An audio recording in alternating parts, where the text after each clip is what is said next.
andimdelelanga kodwa eringini zayenza lula ifight sebenze hard for ukuba belelo hlobo.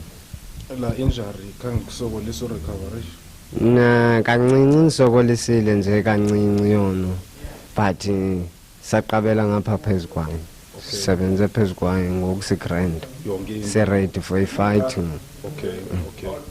My plan ndiyavuya kakhulu mfuna ukukhanja because lithuba kumele kudala ndilindele ndiyiboxa ifana nephupha kufana nofezekisa iphupha kum xa ndidlalela i-WBC International so ndiyavuya kakhulu nemincane. Lo mzethu usimotivate kakhulu because nguye ubox eseyinkulu apha kwecala lethu so sijonga kuye nathi so uyasimotivate kakhulu. Friday silindele kuwe but Friday ndiyabhinqa bhuti wam WBC is either zii-points okanye iyaphela phakathi fight kodwa ekugqibeleni kubhinqana.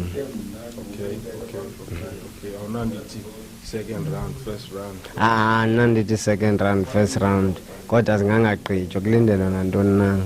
Okay, ngoba abantu bayentsana bro? Kwa-triple. Yeah.